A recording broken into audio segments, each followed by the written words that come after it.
फकीर आदमी है, झोला लेके चल पड़ेंगे जी। लेकिन पूरी दुनिया में आपने ऐसा कोई फकीर देखा है जो 1,40,000 का चश्मा लगाता हो, खुद घूमते हैं 12 करोड़ की मर्सिडीज में, मतलब भिक्षा मांगकर यहाँ पर फॉरेन टूर भी कर लिए और डिजिटल कैमरा भी खरीद लिया डिजिटल कैमरा के रिलीज होने से पहले। और नरेंद्र मोदी अपने आप को गरीब ही नहीं, बहुत गरीब परिवार का बताते हैं। मित्रों, मैं बचपन में रेल के डिब्बे में चाय बेचता था। वाह, क्या फकीरी है। वो भगवान है हमारे, हम उनकी पूजा करते हैं। सच तो ये है दोस्तों कि ये लोग हमारे हिंदू धर्म को ही तोड़ने मरोड़ने लग गए अपने नफरतखोर एजेंडा को फैलाने के लिए। नमस्कार दोस्तों, जर्नलिस्ट अनिल यादव एक बीजेपी वर्कर मंगल वाजपेयी से बात कर रहे थे कानपुर में। मंगल एक लोडर का काम करते हैं, यानी गाड़ियों में सामान चढ़ाने का काम करते हैं। क्या नाम बताएं? योगी साहब, मेरा मंगल वाजपेयी। मंगल वाजपेयी है, यहाँ लोडर का काम करवाते हैं। साथ ही साथ ये बीजेपी एमएलए महेश त्रिवेदी के लिए वॉलंटियर भी करते हैं। ये उम्मीद जता रहे थे कि बीजेपी इस बार 400 पार करेगी। चुनाव में किसका माहौल है? बीजेपी जीतेंगी, बीजेपी जीतेगी 400 के ऊपर। लेकिन जैसे जैसे बात आगे बढ़ती है, मंगल अपनी परेशानियों के बारे में बताते हैं। वो बताते हैं कि उनके पास बिजली नहीं है, सीवर की व्यवस्था नहीं है। हमारे पास बिजली नहीं है घर में, हमारे पास लैट्रिन घर में नहीं है, हमारे पास सीवर व्यवस्था नहीं है। उन्होंने बीजेपी एमएलए महेश त्रिवेदी को कई बार कहा, हमने महेश त्रिवेदी से भी कई बार कहा कि 20 फुट पाइप पड़ना है, तो अगर पड़ जाए तो हमारे घर की सीवर व्यवस्था बन जाए।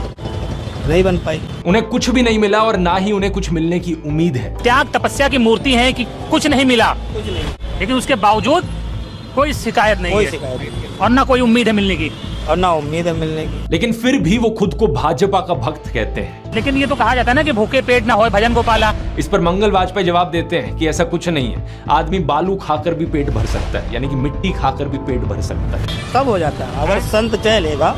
अगर संत चलेगा तो सब हो जाता है। बालू खा के पेट भर लेता है। इन्हें कोई शिकायत नहीं है। प्रधानमंत्री मोदी को ये परमात्मा मानते हैं, उनकी पूजा करते हैं। ऐसा कैसे हो सकता है कि एक पॉलिटिशियन को लेकर लोग इतने अंधे हो गए हैं? और ये इकलौते नहीं है, मैंने पिछले वीडियो में आपको उसके कई और उदाहरण दिए थे। बीजेपी के टिकट पर तो कुत्ता भी खड़ा हो जाए हम जिता देंगे। ये सच है, अगर कुत्ता भी आएगा उसको भी जिताएंगे। ये तो फिर अंधविश्वास नहीं, भक्त हैं, अंधविश्वास नहीं है, हम भक्त हैं। नहीं, महंगाई मेरे हिसाब से कोई ज्यादा नहीं हुई।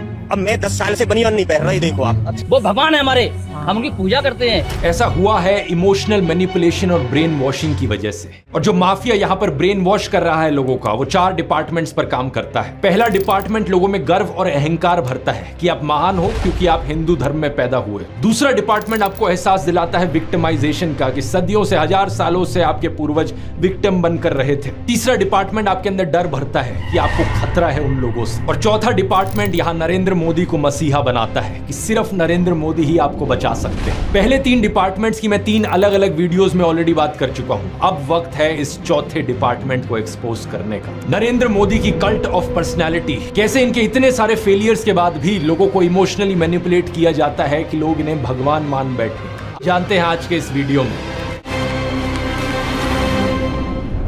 जून 2013 की बात है दोस्तों। राइटर नीलांजन मुखोपाध्याय ने एक किताब लिखी नरेंद्र मोदी के ऊपर। ये एक बायोग्राफी थी। इस किताब में लिखा गया कि कैसे नरेंद्र मोदी जब 6 साल के थे, वडनगर रेलवे स्टेशन पर गुजरात में वो चाय बेचा करते थे। ये चाय बेचने वाला किस्सा तभी से लेकर नरेंद्र मोदी की संघर्ष की कहानी का ये एक मेजर टॉकिंग पॉइंट रहा है। 2015 में जब टाइम मैगजीन ने प्रधानमंत्री मोदी का इंटरव्यू लिया तो उन्होंने बताया कि कैसे वो एक बहुत गरीब परिवार से आते थे, कैसे बचपन में वो चाय बेचा करते थे रेलवे स्टेशन पर। इनकी एग्जैक्ट लाइनें सुनिए। मैं पॉवर्टी में पैदा हुआ हूँ, बचपन में मेरा पूरा बचपन पॉवर्टी में बीता है। मेरे लिए पॉवर्टी एक तरीके की पहली इंस्पिरेशन थी मेरी जिंदगी में। लेकिन की सच्चाई है इन बातों में? बहुत से लोगों ने टाइम टू टाइम सवाल उठाए हैं। जैसे कि नरेंद्र मोदी के बचपन की ये फोटो देखिए। वे 1950 यानी 1950 में पैदा हुए थे। क्या उस समय किसी गरीब परिवार में पैदा हुए बच्चे के पास ऐसे कपड़े होंगे? जरा खुद ही सोचकर देखिए। सूट तक पहन रखे हैं इन्होंने अपनी बचपन की फोटोज में। मैं खुद 1994 में एक मिडिल क्लास फैमिली में पैदा हुआ हूं, लेकिन मेरी तो बचपन की ऐसी कोई फोटो नहीं मिलेगी आपको जिसमें मैंने कोई सूट पहन रखा हो। और नरेंद्र मोदी अपने आप को गरीब ही नहीं, बहुत गरीब परिवार का बताते हैं। इंडिया टुडे ने इनकी पुराने घर की एक फोटो पब्लिश करी थी, स्क्रीन पर देखिए। बहुत बड़ा घर नहीं है, लेकिन क्या आपको ये 1950s के किसी बहुत गरीब परिवार का घर दिखता है? परिवार में नरेंद्र मोदी के 5 भाई और 1 बहन है। 2 साल पहले नरेंद्र मोदी के छोटे भाई प्रहलाद मोदी ने कहा था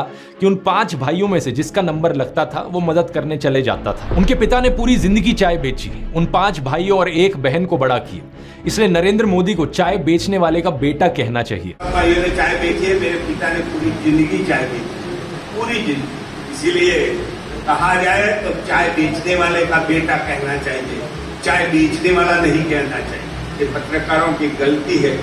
2014 में कांग्रेस नेता अहमद पटेल ने कहा था कि नरेंद्र मोदी कभी चाय वाला नहीं थे, बल्कि वो एक कैंटीन ठेकेदार थे। अब कांग्रेस की बात पर कितना यकीन किया जाए नहीं किया जाए, लेकिन 2021 में बीजेपी ने भी ये कैंटीन वाली चीज अनइंटेंशनली एक्नॉलेज करी थी। रेलवेज मिनिस्टर अश्विनी वैष्णव ने इंस्ट्रक्ट किया ऑफिशियल्स को कि वो वडनगर रेलवे स्टेशन पर एक कैंटीन को ब्यूटीफाई। टुडे के आर्टिकल में यहाँ क्लियरली लिखा हुआ है और इसके नीचे एक फोटो भी लगी है इस टी स्टॉल / कैंटीन की जो नरेंद्र मोदी के पिता चलाया करते थे। हाल ही में लिखे गए CNN के इस आर्टिकल को देखिए। नीलांजन मुखोपाध्याय खुद कहते हैं कि मोदी की जो पॉवर्टी की कहानी है वो ग्रॉसली एग्जैजरेटेड है, यानी कि बहुत बढ़ा चढ़ा कर लोगों को बताई गई है। दूसरे आर्टिकल में नीलांजन बताते हैं कि नरेंद्र मोदी के पिता के पास इतने पैसे थे कि वो मोदी और उनके भाइयों को स्कूल भेज पाए, और स्कूल जाने का मतलब था कि वो कहीं और फुल टाइम काम नहीं कर सकते थे, बस वो स्कूल के बाद अपने पिता का हाथ बटाया करते थे। ऐसी कहानियों को क्यों बढ़ा चढ़ा कर हमें बताया जाता है? नीलांजन कहते हैं ऐसा इसलिए किया जाता है ताकि इंडियन पब्लिक को एक आइडिया बेचा जा सके। मित्रों, मैं बचपन में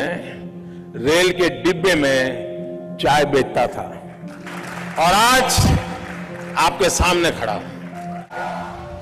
कोई भी इंसान अगर समझदारी से सोचे तो वो जानता है कि इस बात से फर्क नहीं पड़ता। एक अच्छा नेता गरीब परिवार से भी आ सकता है और अमीर खानदान से भी आ सकता है, और यही चीज कही जा सकती है एक बुरे नेता या डिक्टेटर के बारे में भी। उदाहरण के तौर पे बात करें, कंबोडिया का जो डिक्टेटर था पोल पॉट, वो एक अमीर खानदान से आता था, लेकिन इटालियन डिक्टेटर बेनिटो मुसोलिनी एक गरीब परिवार में पैदा हुआ था। उसके पिता एक ब्लैक स्मिथ थे और वो बड़े गर्व के साथ इन चीजों को प्राउडली एक्सप्रेस करता था कि कैसे वो जनता के बीच से निकल कर आया है। और माँ एक धोबिन थी। और दुनिया का सबसे जाना माना तानाशाह हिटलर भी एक गरीब परिवार में पैदा हुआ था, लेकिन गरीब परिवार में पैदा होने का मतलब ये नहीं कि उसने गरीबों के लिए काम किया था अपने करियर में। उल्टा जानते हो क्या, हिटलर चंदा धंधा का मॉडल चलाता था अपना खुद का। उसके समय में बहुत सी क्रॉनी कैपिटलिस्ट कंपनियों ने करोड़ों का प्रॉफिट कमाया। IG फार्बन, डॉयचे बैंक, BMW, कुछ गाड़ियों की कंपनीज जिनको आज आप जानते हैं और कुछ लोग इन गाड़ियों के पीछे बड़ा भागते हैं, बेंज, फोल्क्सवागन, इन सब कंपनियों ने चंदा डोनेट किया था हिटलर को अपने समय में। 2016 में BMW ने माफी भी मांगी थी इस चीज को लेकर। इस आर्टिकल को देखिए, रिग्रेट एक्सप्रेस किया था कि वो एक समय पर हिटलर को सपोर्ट किया करते थे। ये तो हाल ही में हमने देखा इलेक्टोरल बॉन्ड स्कैम। मैंने पूरा वीडियो बनाया इस पर कि कैसे ये एक घोटाला नहीं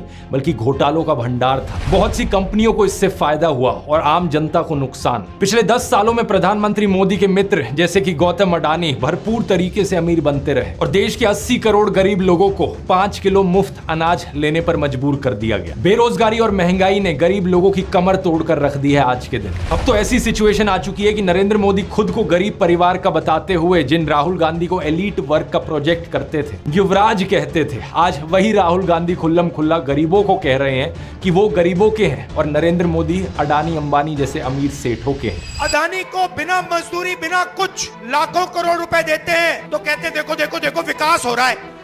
हमने मनरेगा किया, मजदूरी के लिए पैसा दे रहे हैं और कहते हैं गरीबों की आदत बिगाड़ रहे हैं। मैं आपका हूं, वो उनके हैं। मैं देश को फिर से दोहरा के कह रहा हूँ, जितना पैसा नरेंद्र मोदी जी ने इनको दिया है ना, उतना ही पैसा हम हिंदुस्तान के गरीब लोगों को देने जा रहे हैं। महालक्ष्मी योजना, पहली नौकरी पक्की योजना, इन योजनाओं के माध्यम से करोड़ों लाखपति बनाएंगे। इन्होंने 22 अरबपति बनाए, हम करोड़ों लाखपति बनाए। प्रधानमंत्री मोदी इसका ज्यादा जवाब दे नहीं पाए। उल्टा उन्होंने कोशिश करी थी ये कहने की कि अडानी अंबानी एक्चुअली में कांग्रेस के साथ मिले हुए हैं। जरा ये शाहजादे कोशिश करें इस चुनाव में ये अंबानी अडानी से कितना माल उठाया है। भारत में इनकम इनइक्वालिटी 100 साल में सबसे ज्यादा हो गई है। इतनी बुरी हालत अंग्रेजों के जमाने में भी नहीं होती थी। ऐसे में अगर राहुल गांधी ने संकल्प लिया कि अगले 5 सालों में वो सभी 22 करोड़ गरीब लोगों को गरीबी से निकाल देंगे तो इसमें क्या गलत किया। लेकिन पीएम मोदी इस बात पर भी तंज कसने लगे। उनके पास खुद कोई अपना विजन नहीं है। 80 करोड़ लोगों के हाथ में कटोरा पकड़ा दिया और अगले 5 सालों के लिए यही 5 किलो अनाज वाली स्कीम एक्सटेंड कर दी। ना रोजगार का कोई प्लान बताया है, ना महंगाई कंट्रोल कैसे होगी ये बताया, ना गरीबी कैसे हटेगी ये बताया। और जब राहुल गांधी ने सबके लिए रोजगार की बात करी तो प्रधानमंत्री मोदी उनका मजाक उड़ाने लग गए। कांग्रेस के शाहजादे ने अभी घोषणा की, आप भी सुनकर के हंसोगे। सुनाऊं? जोरों से हंसना पड़ेगा आपको।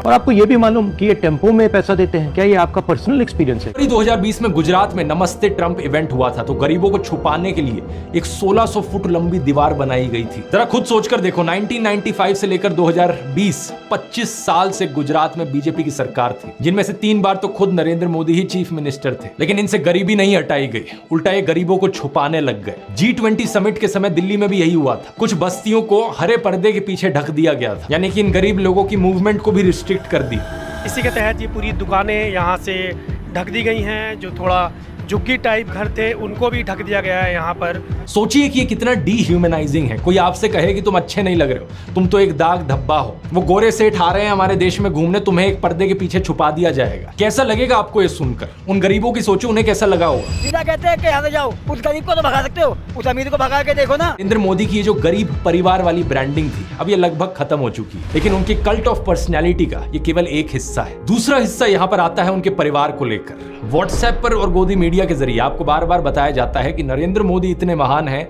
क्योंकि उन्होंने देश के लिए अपने परिवार को छोड़ दिया, अपनी पत्नी को छोड़ दिया। देखो, वैसे ये एक पर्सनल मामला है, किसी पति पत्नी की आपस में ना बने, ये कोई बड़ी चीज नहीं है, बहुत से लोगों के साथ ऐसा होता है, लेकिन यही लोग खुद इस पर्सनल बात को बीच में लाते हैं, इसे अचीवमेंट के तौर पर दिखाने के लिए। देश के लिए पत्नी को छोड़ दिया, कोई सेंस है इस बात का? पूर्व प्रधानमंत्री लाल बहादुर शास्त्री जी ने तो अपनी पत्नी को नहीं छोड़ा, तो क्या वो देश के लिए काम नहीं कर पाए? महात्मा ज्योतिबा फूले की पत्नी सावित्रीबाई फूले के बारे में तो सब जानते हैं, क्या उन्होंने देश के लिए महान काम नहीं किया? आपने अगर रामलीला देखी है तो उसमें भी देखा होगा कि कैसे सीता जी ने भी भगवान राम का साथ दिया वनवास में। तो व्हाट्सएप यूनिवर्सिटी की एक ऐसी घटिया नारी विरोधी मानसिकता है, जहां आप औरत को एक अड़चन की तरह देखते हो, जहां आप पत्नी को छोड़ देने को एक अचीवमेंट की तरह दिखाते हो। और केवल पत्नी ही नहीं, बल्कि नरेंद्र मोदी के परिवार को लेकर भी व्हाट्सएप माफिया यही बात फैलाता है। अरे औरों की तो छोड़ो, नरेंद्र मोदी खुद इस बात को बार बार दोहराते रहते हैं, कहते हैं कि उन्होंने अपने परिवार को देश के लिए छोड़ दिया।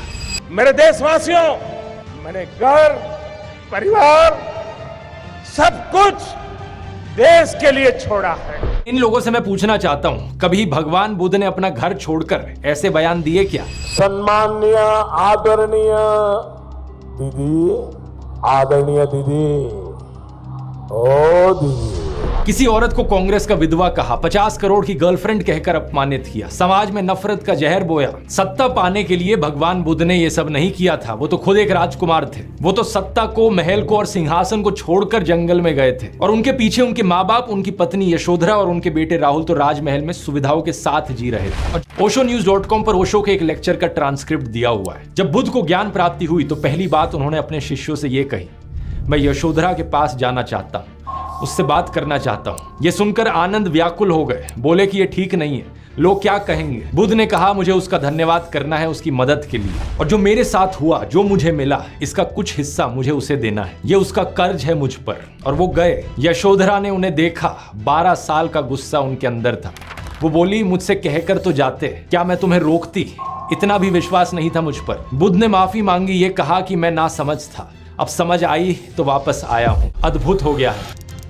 मेरा पहला दायित्व तुम्हारे प्रति है, इसलिए वह अनुभव तुम्हारे साथ साझा करूंगा। यशोधरा की आंखों से आंसू झरने लगे। आप प्रधानमंत्री मोदी का इंस्टाग्राम अकाउंट देखिए जरा। प्रियंका चोपड़ा और निक जोनस की वेडिंग रिसेप्शन में गए, उन्हें बधाई दे रहे हैं। इस वीडियो को देखिए, विराट कोहली और अनुष्का शर्मा के वेडिंग रिसेप्शन पे जाकर उन्हें गुलाब दे रहे हैं। मलयालम एक्टर सुरेश गोपी की बेटी की शादी में गए। टाइम्स नाउ की एंकर नविका कुमार के बेटे की शादी में गए।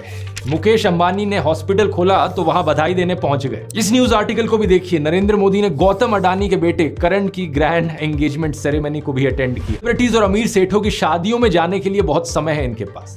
हालांकि इसमें कुछ गलत नहीं है, इनकी मर्जी अगर ये जाना चाहें तो। लेकिन सवाल यहां पर ये, क्या केवल अपने भाइयों और परिवार को ही छोड़ना पड़ता है क्या देश के लिए?